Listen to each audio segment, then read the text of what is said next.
What's up? Hey, hello, everyone. Wow. So today we are back going to be talking about Survivor season 38. And I think a really, really good night for TV, Survivor double episode, and the premiere of The Amazing Race. So my name is Rachel. And I'm Alyssa, and I was really happy that we got a double episode of Survivor, but I personally always prefer when we get like two episodes in 2 hours instead of like two vote outs in 1 hour, just because I feel like we've talked about this before, but like you don't get to see as much when there's two vote outs in 1 hour because it's basically just like challenge, vote.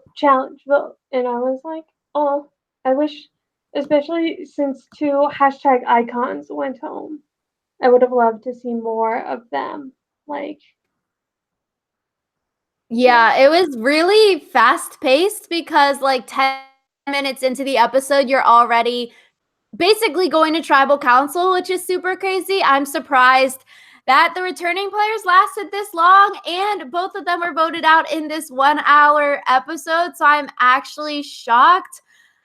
I don't know. I think like it makes sense that these two were combined because I think the first episode, if it was just David voted out in the hour, I was about to be really pissed off. And I'm like, this is the stupidest move ever. But then seeing Kelley go right after, made sense, but I'm like, these two people deserve their own 1 hour boot episode, not to be mixed together like this. Yeah, especially because I think they showed kind of Kelly like talking about like, oh, it might be me tonight, and then they never really like addressed that fully because they didn't have that much time. And like I would have liked to hear both of their thoughts and whether or not they actually expected to go home when they did. Because I just felt like we didn't get enough of them. Yeah, so it made an interesting hour of television. Like both people that Alyssa and I root for in the show got voted out. Cause usually with 1 hour episodes, it's like two people that are like, not really that important to the storyline, or like, we don't really care for. So then the episode's just like dumb and boring and doesn't really move the season forward. But I definitely think that Kelley and David deserve their own full hour episodes, not to be clumped together. Yeah, and it's like even if two boot episodes with two boring boots like are boring, at least you get them like out of the way. And you like don't have to spend like 2 weeks being like, oh my gosh. I just Yeah, watched because an hour of television that was totally pointless. yeah, literally. Because now, like, who are we left to root for? I think Devins has winner potential. Wardog is coming around, I think. But I think with the Kelley move, also maybe Wardog goes home next week. Victoria was my winner pick, but I don't know. Half the people still there are like invisible. Gavin, Julie, Ron. I'm like, now we're gonna waste the whole hour on your boot episode when David and Kelley could have had an hour. Mm. I also think that whoever comes back into the game from Extinction Island will definitely be in contention for a winner if it's one of the good people who comes back. Because, like, if David, Kelley, Aubrey, or, like, I don't know. I guess basically, if David, Kelley, or Aubrey comes back into the game, they could definitely, like, make it move. I think it would also be interesting to see Lauren as, like, a winner or as someone who's less of Kelly's sidekick now that Kelley is gone. So I'm interested to see how that'll go next week. Yeah, because it seems like I'm like, okay, I'm interested in Devins and Wardog. Everyone else is just sort of there, doing their own thing, piloting their own plane to who knows where, because the analogy has gone on for like 3 episodes now. And I'm like, oh my God, if people start talking about instead of resume building, you're building your plane and being your own pilot and stuff in tribal council, it's like, oh my God. Yeah, especially because it's like people are like, oh yeah, I'm in my own plane, and it's like, mm, being in your own plane means you might get to your own destination, which isn't exactly a destination you want to be at. Yeah, I think it was a good story arc with the two back-to-back episodes. I think the David vote, I was like, this is a stupid move. So I was sort of glad we could see the follow-up and the fallout of the David vote with the Kelley vote next. So it was more fulfilling, I think, rather than having like, oh my God, I'm so shocked that David was just voted out. and then having to wait a week and then seeing that Kelley was the next one to go, and that maybe the people who voted David out didn't make that much of a dumb move, but because the Lesu 3 was a big threat. But I think some people, I'm like, ugh. Yeah, I think it's like, I'm really sad that all of the returnees have been voted out just because, like we've talked about, I think they make the best television. So, Yeah, and I think it's also interesting. Like Wardog was talking with Ron this episode. Like every single time there's a returning newbie player season, a returner always makes it to the finale. So the way they combat this is that you have to vote the returning players out. Surprised they lasted this long because like someone like Kelley has had a target on her back like every single episode pre-merge kind of thing. So cool that they've lasted this long, but also interesting that potentially they aren't making final tribal council, and like odds are that returning players make final tribal. So I think if one of them make it back from Edge of Extinction, then you still get the statistic. yeah. So, I really hope that one of them gets back, but I'm also not holding my breath just because I think that like Wardog would have to be voted out before they came back into the game for that to like be a possibility. And honestly, I don't want to see Wardog voted out, so I guess we'll have to see. So yeah, I think Wardog had a great episode. Like we said last week, start of the episode, we see that he wants to create a 6-person alliance after the fallout of the Julia vote out. So Wardog, Kelley, Lauren, Ron, Julie. Oh, Julie vote out. I'm confused now. Whichever the other one, the one that's still in, and Gavin. And so I think credit where credit is due. Wardog is very strategic. We've seen that he's been the powerhouse and the mind behind a lot of these votes. I think it will be interesting to see if Wardog, because it seems like he rubs people the wrong way. He sort of is bossy. He doesn't really ask for other people's opinions in the votes, but he's just sort of tells people. And once people catch on to that, it'll be interesting to see what happens. Yeah, I think it is interesting just because like people have talked about how Wardog can be like very dictatorial, but no one's ever like been annoyed enough by it to actually do something about it. So I think if Wardog does get voted out, like in the next episode or in the next two episodes, it will definitely be because of his bossiness, and also because like he has a pretty big plane. So Flame? plane, Oh, the analogy. Yeah, yeah, I think Aurora, it would have been a good first vote, I guess, because I don't know, it's sort of weird every single episode. They just sort of tell us all these things like, oh, suddenly Ron and Eric are running the game. Oh, suddenly this episode, Wardog and David are nemesis. Like, since when? But okay. And so, I mean, voting out someone we maybe like, I think Aurora is an interesting character, but I like David more. So like it's smarter to vote him out, but from a viewer standpoint, it's like, damn, I wish David were still in the game. yeah. I think that's one of those things where the people who make the best TV are also the people that should be voted out. But Yeah. So Aurora versus David in immunity. David loses and Aurora wins. So you're like, okay, Aurora's not going home this episode. I think the whole sitting out for pizza.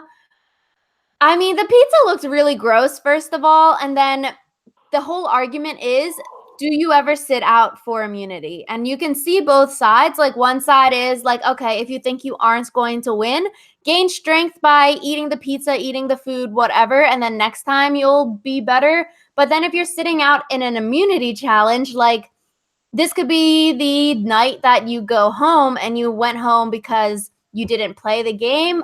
So I think it's just sort of interesting. Like, even if you have like 5% chance of winning that challenge, then I mean, you sit out, but then it's also like you never know.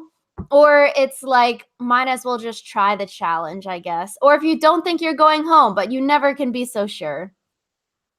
yeah, I think it's like when there are like however many people left in the game, 10 people left in the game, you only have a 10% chance of winning. And so it's like either you're really solid with your alliance or you just think you can't win. Especially because these people are going to extinction, so even if them losing or not having immunity leads to them getting voted out, at least they have like pizza in their belly when they go to extinction. Yeah, I think personally, I don't know. I feel like I couldn't. You can, it's hard. Like, could you, if you were in that situation, bring yourself to sit out of something that's potentially like make it or break it $1,000,000? I feel like if you went home on the pizza thing and you sat out for pizza, it's going to be something that you think about for a long time. And it's all risk and reward, like risk your chance at immunity, reward you get food. But I think it's just like you're in a game and every move it's all calculated kind of thing. It's just, I don't know. I don't think I would want to sit out of any immunity challenge. I don't think I'd want to, but I also think it's like if you know that you're not going to be able to do it, why would you like waste your time like trying to win immunity? So it's like if you know yourself well enough to know that like you're not as good at endurance challenges, etc., then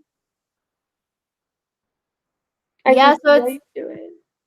I think it's an interesting thing to think about, right? Because it's like maybe you feel comfortable enough that you're not getting voted out and you want to eat. Like, yeah, sit out. If you think you're not winning the challenge and you want to eat, like, yeah, sit out. But then, I mean, hindsight's always 2020 kind of thing. If you are voted out on the pizza challenge, like, sure. Yeah, I guess it is what it is. None of the people who sat out were voted out, so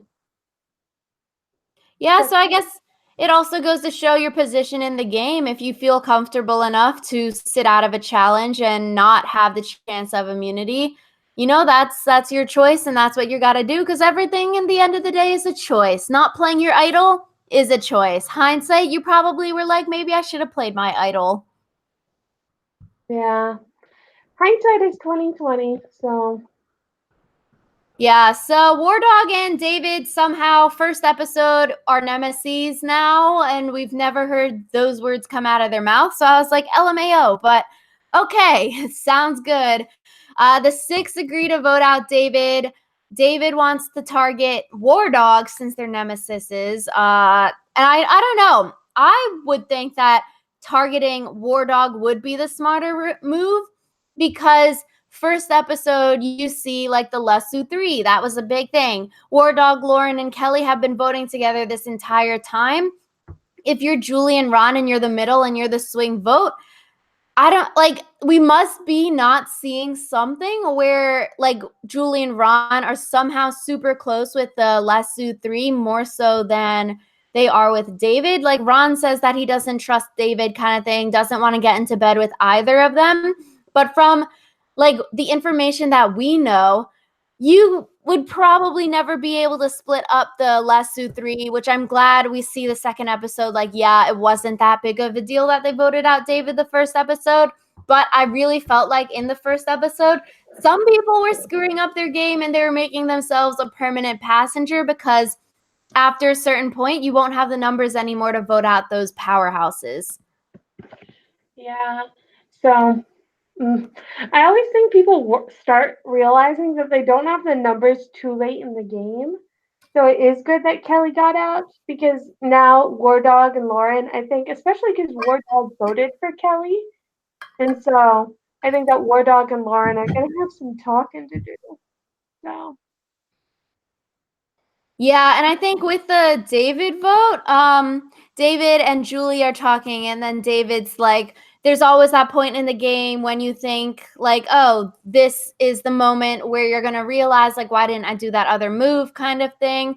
And I was like, okay, this could be the moment because I think, you vote David out, and you are always in the minority with a powerhouse trio in the game. And it was really interesting argument, like, they're not going to bring you to the final three when they have a 3 and they can go to final 3 because then they've only backstabbed the same people on the jury. They've only done the same moves, and it's about out talking someone who has played a similar game than you versus like bringing Ron or Julie to the end. So I was really confused as to why they voted David out the first time because it from the viewer's standpoint, it makes a lot more sense to break up the power trio. And then you sort of leave the game more wide open, whether it is voting out Wardog first or Kelley first over someone like David. I was just so shook the first episode. I was like, David should not be going home because I think there was larger fish to fry. Yeah, I think it's also one of those things where they got so fixated on like the returning players that like they didn't consider the other threats still in the game. And like I'm not saying that David and Kelley weren't threats because they were. But I think that they got so like in their head about like we can't let another returnee win that they didn't like see that like Wardog is a threat and stuff like that. So Yeah, because I feel like first vote, David, makes sense returning player. He's strategic, but looking at numbers, who does David really have in his pocket versus voting Kelley out before David or Wardog? Because it seems like Wardog gets his way on every single plan that he has concocted, and he has a lot of sway. It seems like it's like Kelley has people that she's working with versus David really only has Devons. So, yeah, first episode, I'm like, why would Ron and Julie flip and vote David out over Kelley or Wardog first? I was just very confused. yeah, I think sometimes like this is another one of those things where it's like having only a half hour or less than a half hour to like talk about David's vote out is like not good for us because we didn't hear like all of their processing as to why David was the one they were sending home and not Kelley or someone else. So Yeah, and maybe that's the thing. Like we're saying, maybe David and Kelley should have had the 1 hour because I think there probably was a lot of strategy that we didn't see. And like, why did Ron and Julie flip a certain way versus another certain way in the first episode? Why did Ron and Julie not vote the same way in the second episode kind of thing? Like there's a lot I think that could have been fleshed out that we didn't get to see. That is leading to a lot of questions or unanswered thoughts. I think David being voted out at the top of the episode, he was like, "Oh yeah, last time it was a wasted idol, but who cares?" kind of thing. Um, how like last week it was the right move to play the idol given the circumstance. Like, yes, good. I think we see a really interesting dichotomy. Like David playing the idol last week, wrong timing too early versus someone like Kelley and Lauren who have been holding on to their idols for a while. And at some of these votes, I'm like, oh my God, you didn't play it. It's a little risky, and it has paid off up till now, obviously, since they were both still in the game, not having played their idol even on potentially close votes.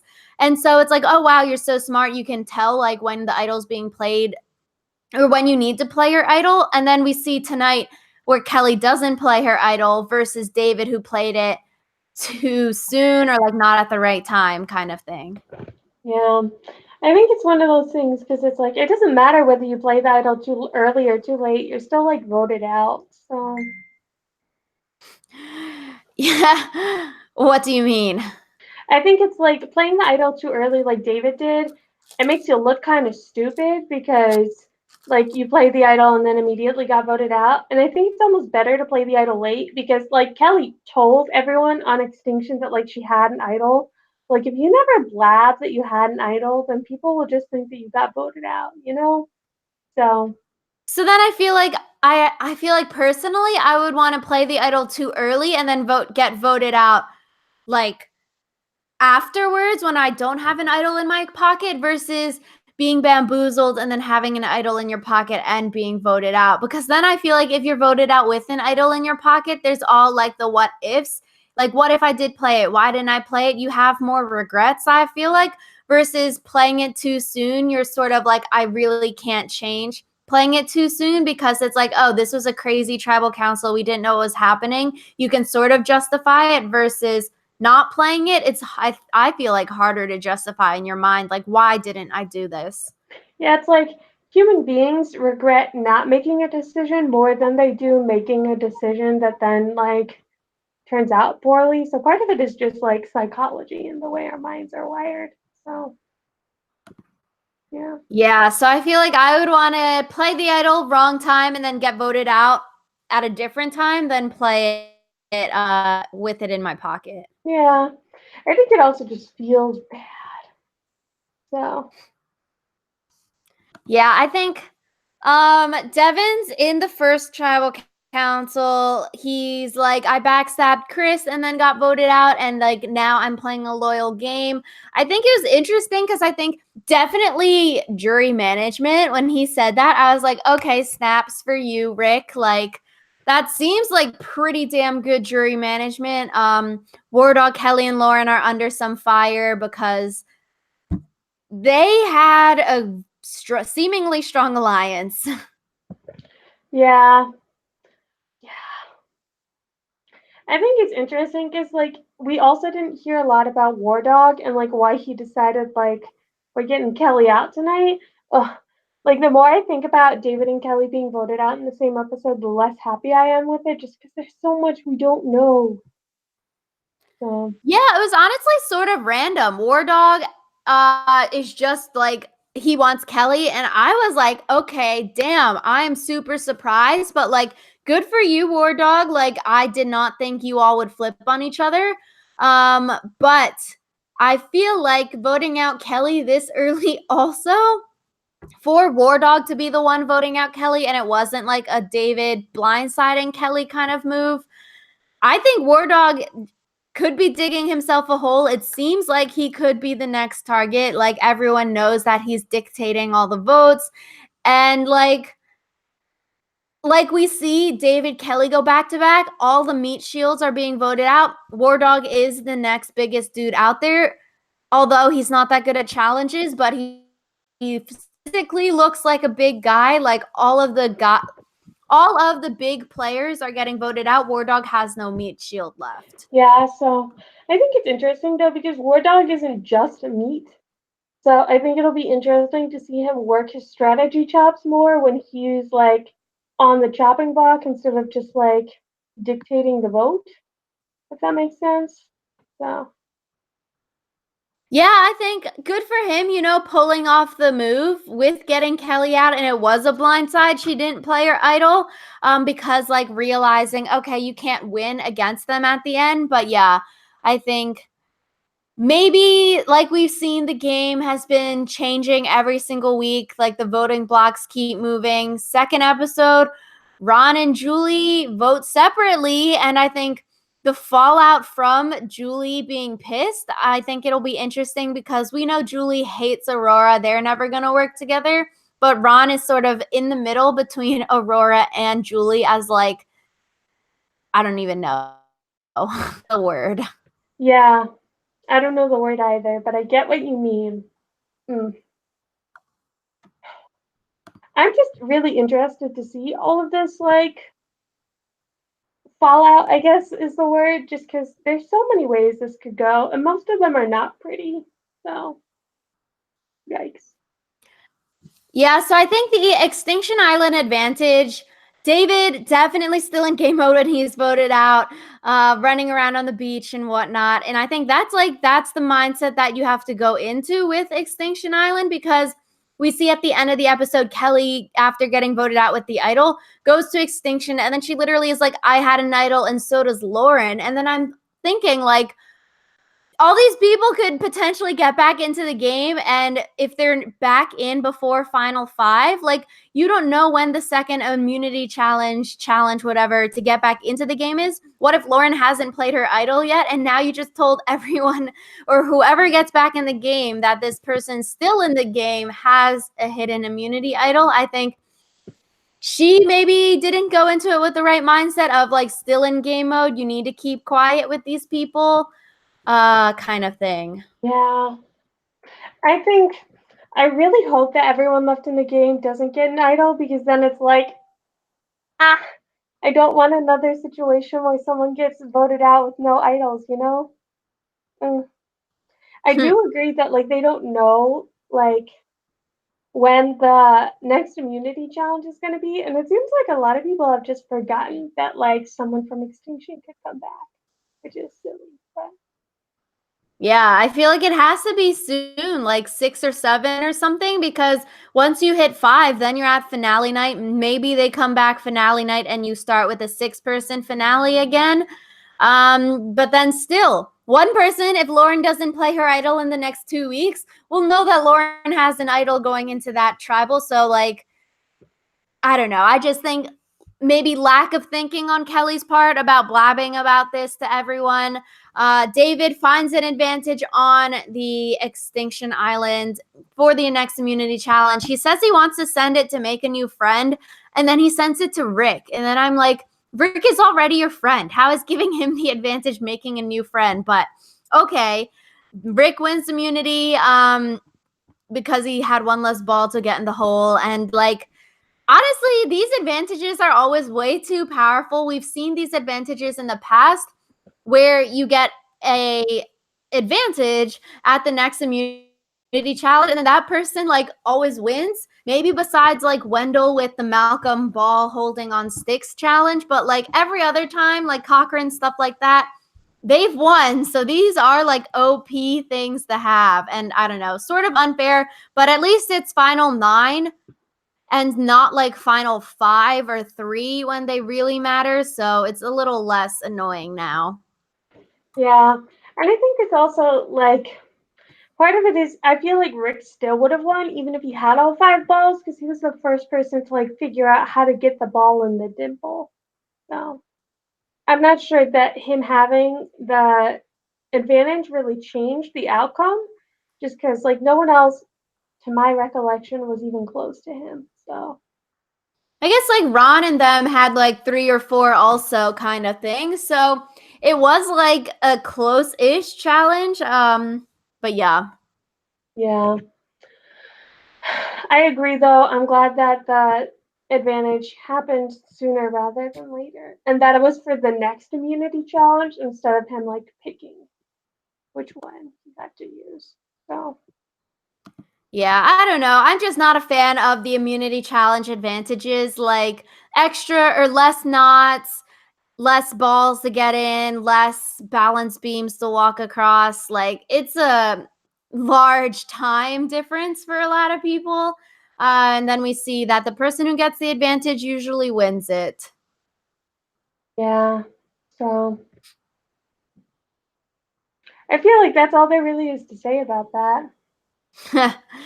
So Aurora also has an advantage, and she has this extra vote, which I believe you can only play up until 7. So she has technically 2 more tribal councils to play it. In this episode, we see her give Ron the extra vote to hold on to. And then I was like, okay, this is interesting. Like, yes, Aurora doesn't want to go home. And then you give it to Ron to hold on to. And presumably, this advantage is transferable, unlike Sari and Sarah and that whole debacle about is it transferable or is it not?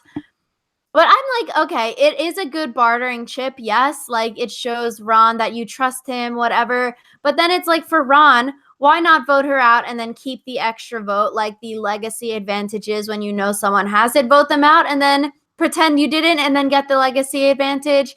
I think with Edge of Extinction, it makes it more awkward because then Aurora is literally like still in the game, really, really pissed off at you on Edge of Extinction, and then they'll hate you because you voted them out and stole their advantage.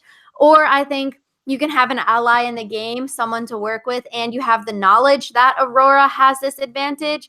So, I mean, I feel like Ron made the right move of not voting Aurora out because technically he could have been the swing vote and made it 5-4. Aurora goes home. He keeps the advantage because I think having the ally is more beneficial.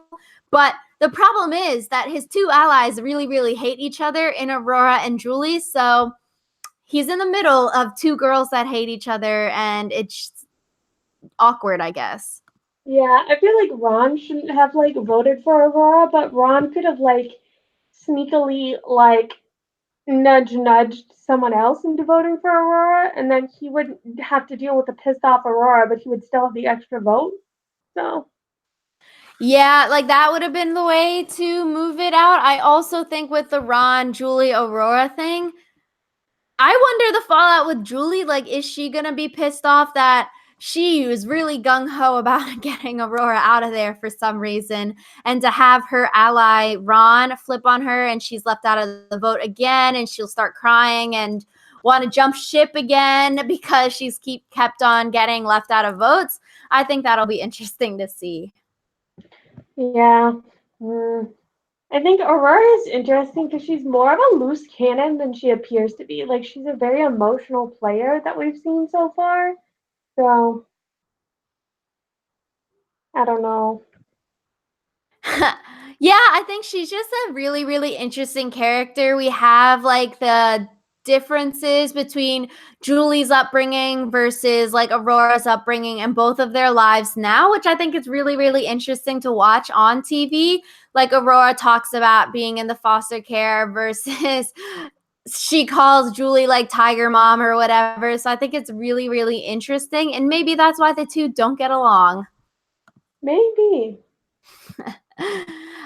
So Kelley is voted out the second episode. I think Kelley and Aubrey being voted out, both with idols. It's really interesting. I think it really goes to show the level of gameplay that we're seeing this season. The first time the returner is not in the final three unless one of them wins their way back in. I think when Jeff is saying like, okay, there's only advantages on Edge of Extinction. What do you all think at Tribal? Maybe like hint, hint to Kelley and Lauren. But yeah, I think both of them being voted out with an idol as returning players, I think it just goes to show the level of deception and how good these newbies are at tricking the vets into getting voted out with all their advantages in their pockets. Yeah, especially because both of the like returning players talked about their like senses and their ability to like tell when something's going wrong. So if even their like survivor spidey sense fooled them, that's yeah, big. Yeah, and I think it also just shows like how different every single season is. So like Kelley's second season, we saw the whole Andrew Savage amazing idol play. And then this season, we don't see an Andrew Savage amazing idol play. I think, yeah, every season's different. And sometimes you're lucky. And I guess sometimes you aren't as lucky with who tells you information, stuff like that when you're voted out. Yeah. So it'll be interesting though. Like, there's still a chance for like some like awesome idol plays to happen, or at least an awesome idol play. Lauren. Yeah, Lauren, I'm counting on you. Yeah, I think if Rick wins the game, which I'm like, okay, Rick Wardog, fine with. They've played good games. Rick would have the ultimate storyline, especially with this Edge of Extinction twist. Like, y'all, I was voted out pre-merge, and because of this Edge of Extinction twist, like, this is the season. I'm back, and then I freaking make final tribal council and can potentially win the game. I think Rick has the most amazing story arc and probably what producers are like jizzing all over, because that's what you want with an Edge of Extinction Exile Island twist. You want the person to be voted out, come back, and then win the freaking season. Like, I bet the producers, if that happens, the producers are probably like, holy shiznits. Yeah, if that happens, it's like the perfect story. So I think it would be even more interesting if the person who was like who came back like later in the game got to the final three and won. Just because then it would say more about how like Extinction Island is in itself like a strategy thing, and like you have to be thinking about like quote unquote jury management even when you're a part of the jury still. So Yeah, I think you definitely, if you're voted out, like, and you hang out at the Edge of Extinction, I think you definitely gain a lot of respect from the other people at the Edge of Extinction, especially if the second person wins their way back into the game and all of the people you were just hanging out with for 2 weeks are on the jury. You have a lot of friends on the jury versus everyone who voted them out and are still in the game. That could be something that really pisses people off. I think that would be so interesting. If I guess the second person coming back into the game makes it to final three, and then they have the best jury speech. They have the jury in their pocket because everyone at Edge of Extinction knows the hardships. They know what hanging out there and how boring it is and no food it is there versus playing the game and voting them out. Maybe you're pissed off at them still. Yeah. So I think that would be super interesting because Rick didn't really spend that much time on Edge of Extinction before getting back into the game. So Yeah, versus someone like Aubrey who had a chance to play in the first game and then will also have a chance to play in the second challenge to get back into the game. So some people have been there a while. If Reem makes it back in and then wins the game, also a perfect story. First out to winner. That would be interesting. I really hope Reem doesn't win. I'm crying. Yeah, I think hopefully we don't see any more quits. I feel like you really can't quit, especially when it's like day 29, day 30 in the game, when you know you only have like a little bit over a week left and then you're on the jury. Like, if you quit now, you must be dying or I just cannot. Yeah. I think it's interesting because like you don't see any of the like juror glow ups that you normally see where it's like some people the first time they come back from like being at Ponderosa, I'm like, wow, they look so different. So That's what I'm sad about this season. We don't have any Ponderosa videos. I love every other season. After the episode airs, you go on YouTube and you watch their Ponderosa and you see what cool stuff they're doing. If they just didn't make the family visit, you see their family still come out there. And now, if everyone's hanging out at Exile Extinction Island, like there's no Ponderosa videos, which is so sad. And they won't yeah. get the family visit. Yeah, that's true. So sucks to be them, I guess. Yeah, should have not have been voted out. Yeah. Anyways, I'm excited for next week. 8 people left in the game, so it is a turning point. Yeah, I think 8's a good time. If it isn't distinct 5-4, Aurora could use her extra vote next week because that would be a great way to make, right? Not 5-4. If it's not, yeah, no, 4-4, it could be, or like 5-3 if it's not that distinct, which I don't think we'll see a 5-3 because it seems like people are all over the place. 4-4 would be a great time next week to play the extra advantage. Yeah. So I'm hoping that that gets used because the other like advantage got voted out with Aubrey. So Yeah, and then Ron never lost, so we didn't see that menu be played. yeah. So yeah. Yeah, anyways, thank you all so much for watching. Hopefully you enjoyed. Let us know what you thought of this episode in the comments below. Are you happy, sad that we lost all returning players now from the game in Joe, Aubrey, David, and Kelley? They're all gone now. But yeah, thank you all so much. We really, really enjoyed doing this. And I'm so excited for next week. Literally, what makes my week is watching Survivor. And now The Amazing Race. It was a fun episode Wednesday. Yep. So we'll see you guys next week. Bye. Bye.